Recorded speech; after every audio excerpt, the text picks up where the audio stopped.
To the Chair. The 5-to-1 ratio was constructed by, and remember it's the median house price to the median household income. Household income. Which is $79,500, so basically $80,000. It's based on census. That makes it a $400,000 house. Where can I buy one, please? Yeah, that's right. This is a genuine question. The basis for getting from 9 or 10 down to 5 was I've got a couple of graphs and decompositions of that in the report, and it's very multi-dimensional. There's lots of different aspects to it. I did not actually assume in my calculations there will be income increases, and that'll go a long way towards helping that for a lot of salary. For a lot of households. I didn't factor that into my 5-to-1 calculation because there was some ambiguity about what that might mean to increases in rents, because that's primarily determined by people's incomes, and then how that flows through into house prices. So I couldn't call what the net effect on that might be, so I didn't include that. But if people are optimistic, we could improve our wealth and prosperity and do it so in a way that did not just pass through straight to landowners, then that would help that equation. So that's in some respects adds to the conservative. Well, I'm not saying my target is conservative, but that's something in favour of that. How far back before Auckland or New Zealand had a ratio of 5-to-1? So there was economists love their long-term time series, and there was one published, so it's in page 4 of my report, it goes back to 1957. That shows for decades and decades in New Zealand the ratio of prices to incomes was about 3-to-1 or less until 1990. And in other literature such as the demographia benchmarking of cities across the world, that's the case in other cities as well. They really started climbing since 1990. No one precisely knows why, but there were a few things that switched over at that point in time. Banking regulations eased up a lot, but there were changes to double income in households and many other things. So as for when we were last at 5-to-1, at a guess, it would be sometime perhaps early 2000s, but the graph here is not for Auckland, it's New Zealand, and it's not for median prices, it's average prices, so there's a couple of... Yep. And that climb you're talking about is the movement of people from rural into the cities across the world, as we see it every day, and that's creating this push what's going. Not just for Auckland, we keep the thing focusing on Auckland, but we're only part of the puzzle. It's all over the world. Right. Thank you. Thank you. So I've got Councillor Darby, Councillor Wood, Councillor Burrow, Councillor Walker. I think we might be straying now into debate a little bit, and I know Councillor Quacks, you said you wanted to speak again. So are these, can I just check, are these questions, or are we getting into the discussing the support or not? Question. Councillor Darby. Thanks, Chris. Look, I also, like others, want to commend Chris and Director of Strategy for this report. It's a real no choke chain approach, and thanks for that. 32 good recommendations. Not all that I like, but that's on the table. Madam Chair, I just want to explore an area of housing affordability as I see it. So this focuses on the issue of that big gap between household income, median household income and median house prices, and it has a capex, day one capex focus. And councils know well that capex is one part of the equation, and then we put the budget in place, and then we have to wake up to the OPEX part of the budget. So that's where my question is coming from. And I can't help but think you can always buy a cheap fridge, but if it's energy inefficient, it's an expensive fridge. Buy a knockdown Falcon, and you'll pay for it when you have to go to the gas station for the first time. It's not a cheap car. And so I'm just wondering where in this work, and really it's a reflection of the Building Act, which says we need to have a 50-year outlook. The Building Act says you have to build for 50 years. So where in this work have you explored the long-term costs that homeowners then endure by getting the so-called affordable house that they buy on day one?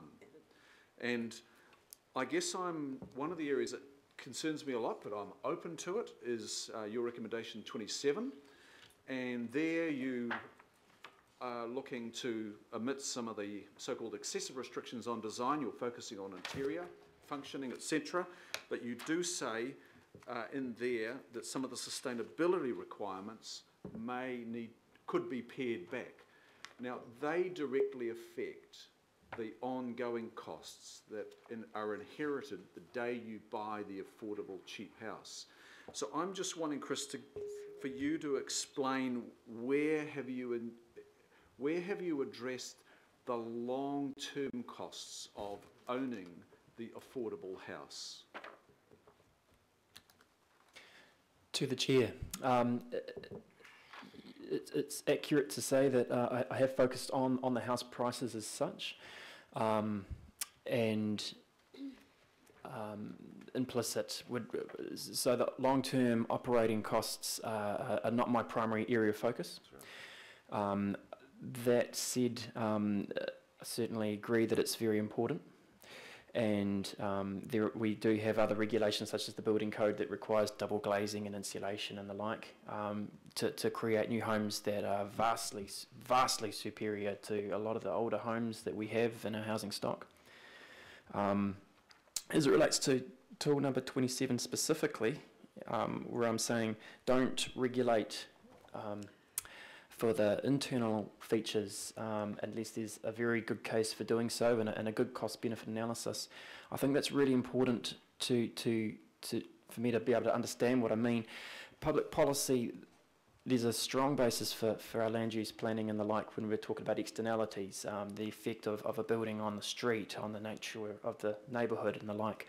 But public policy, generally speaking, is fraught and far more difficult when it relates to individual benefits, the internal functioning of something, because any issues that you or I might take issue with or find distasteful has presumably been taken into account by the person that chose to live there, and they might find it distasteful as well, but they've made a trade-off. They might be low income and need to live in the city centre, and to make the equation balance, that's the trade-off that they're willing to make. And as long as there's options and a variety of choices for everyone, then those people who are so inclined to make that particular trade-off are able to do so. Their welfare is enhanced.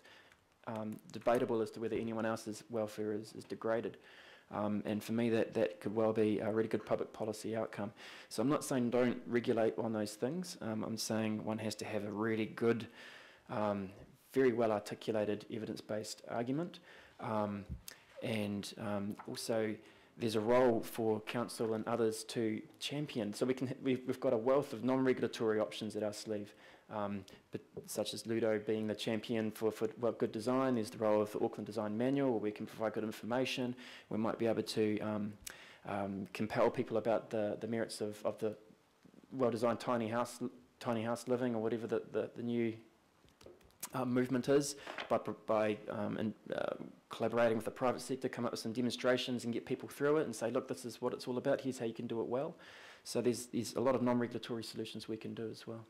Okay, thanks, Madam Chair. I'll just make a very brief comment because there's others. And look, I commend this work, as I said at the intro. I would just hope that as we work through some of these priorities, I would like to see priority 28 back in there actually as a priority, because priority 28 links to 27. And I think that's quite important to understand that and build that evidence base through a research program with government. Madam Chair, I guess I'm just focusing on probably just one area. There's a lot in there, and I'm not cherry picking, I'm just homing on an area of interest to me. And I think a lot of the good urban design work that has been worked up in Auckland has come out of problems. Remember scene 1, 2, 3, Anzac Street. And what we're hearing through the unitary plan feedback from submissions is a willingness of Aucklanders to accept greater density, but do not relax on the design provisions. We're hearing that pretty strong. I would hope that we can have affordable, but it doesn't need to mean retreating to be ugly and affordable. And I think these days a balcony can be of greater benefit to inhabitants of an apartment than a car park. You know, things are shifting. But look, I'll leave it there, Madam Chair. It's great work, and I commend Chris and his office for this work. Thank you, Councillor Darby. I think that's the critical thing as we unpack this over the next few months, is that we work all of that through. I've got Councillor Wood next. Yeah, well, I'm just interested in relation to the, you talked about going out to Hobsonville, and, you know, I can think of Hobsonville and Long Bay and Millwater, is it, these new subdivisions. What I'm kind of wondering is, the people that are buying there are obviously in a position that they can afford those houses. So they're not really the people that are in the difficulty, are they? It's the people that can't afford the houses, and those houses are out in less attractive areas. So, and I'm just thinking here of, you know, we talk about agglomeration of business, and there's no kind of reference to business in here. Clustering of business, and I remember when we were doing the Albany development for Albany Basin business, it was that we would attract people there who would be able to achieve good incomes, and therefore they were the people that would be able to purchase good valued, high valued or higher valued properties. So is that something, I can't really find that in this report. Councillor Penrose talks about business in Puanui Extension business area or Stevenson's, and I just wonder if that's something that you looked at in looking at this document. What I'm saying there is, well, how do we kind of, it really is that if houses are not affordable, it's because people don't have the wherewithals from the probably income they're getting to purchase or buy the house. So is that something that you looked at here? It seems an obscure thing, but I think it's the kernel of this whole problem.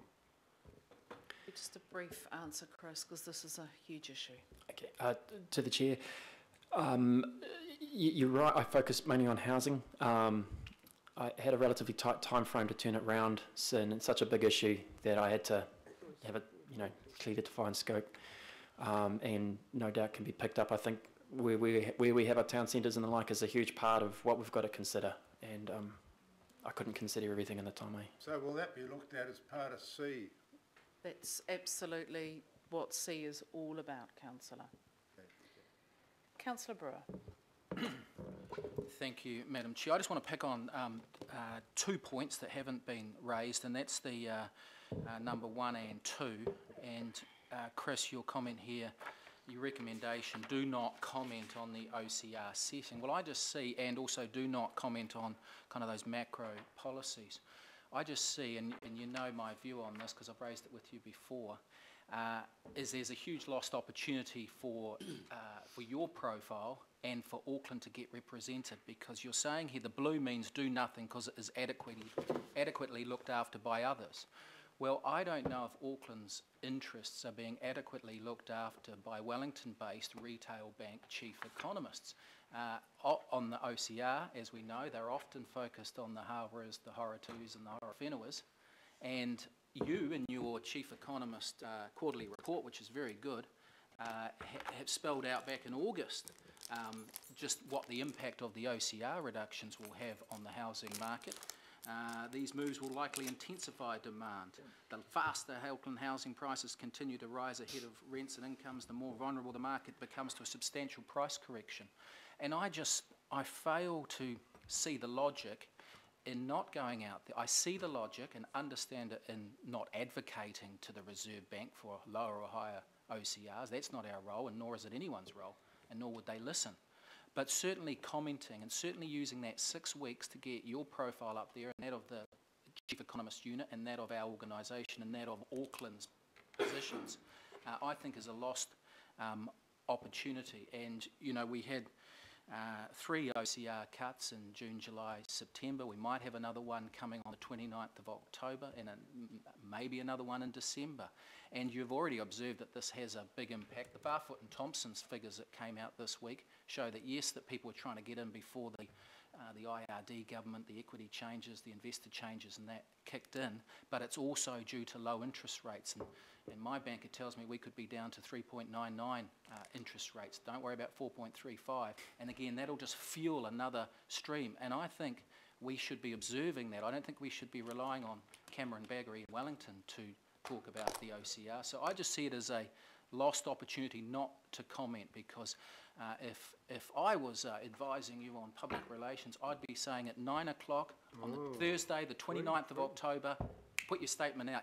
You don't have to go hot or cold on it. You just have to observe its likely impact in Auckland and the likely situation in Auckland in and around housing issues. And why not be there on that national stage with the retail chief economist? So, and again, on the impacts of the Blue Line test, the government restrictions, you know, all those things about capital gains for investors and all that. Why not have a comment? You don't have to be pro or against government or Reserve Bank policy, but just be there in the commentary, because I think that would add a lot of weight and strength to your arm when you're talking about these other issues. So you become a household name. The most famous Parker in New Zealand is probably Bob at the moment, but I want it to be Chris. So I'm trying to help you out. And that's non-billable, I'm sure. And it's free. And it's free. And I'll give you my card afterwards. But I'd be interested in the logic and not commenting. Okay. Is that something you're happy to do now, Chris, or is that a discussion What the to pro follow bono up? acceptance? To the chair, I'm happy to follow that up offline, and I think the councillor sitting showed me how to do it in some respects. So that's